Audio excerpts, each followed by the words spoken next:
Hey guys, and welcome back to the Low Budget Miner. So, since the last video, I have made not many changes, just one. So, since the last video, I took out the 980 Ti in Flux. Yes, it was making 40 cents a day, but I am trying to aim to sell that GPU. It is actually currently over here, just awaiting to be sold. And instead, I have added this GTX 1080 Ti, which is now on Ethereum, yielding me around 43 megahash, bringing my total Ethereum megahash all the way up to 216.4. So I'm averaging around $10.20 a day, which is not bad, and it's only spending around $3.50 a day in power. So I'm making really, really good profits.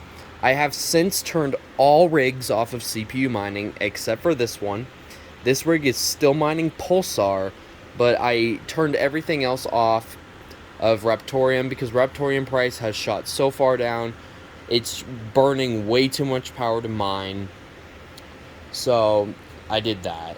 I'm considering selling the 5800X here, getting a lower grade CPU for mining, but being able to buy a higher grade GPU since I no longer need this 5800X. Same with the 9900K back there. This is a 9700K. So I have some high-end GPUs that I can maybe, or high-end CPUs, sorry, that I could sell to maybe get some more GPUs. Over here, update with this card. This fan, I don't know if you can tell, has started a little bit of a wobble, so I need to order a replacement part for that.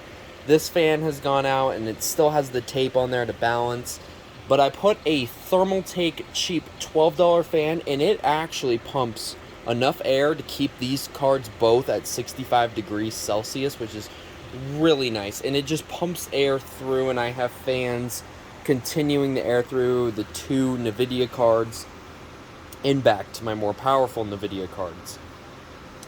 So that just makes sure the air flows. Another update since the last video is you can see my janky power supply solution right now. We have called an electrician out. We are going to be getting a 240 volt 30 amp plug put back there. We're going to put a PDU and plug all of these rigs into that PDU so I can remove, this is just one, there's another strip behind there that's running all these, and currently this power supply is almost pegged. It can hold another GPU. This power supply is working its butt off. This power supply is currently maxed, and I'm pulling around 1600 watts. So currently, as I said in the last video, I am still split between that 120 volt 15 amp breaker over there and that 120 volt 15 amp breaker over there. I still have to split my power, otherwise I pop a breaker. I did end up last video buying a RX 584 gig to go on Ethereum Classic. Now I bought this card as not working in hopes that I could, fix the BIOS, because it's just a BIOS issue. And I bought it for $75, tinkered with it for about 2 days straight.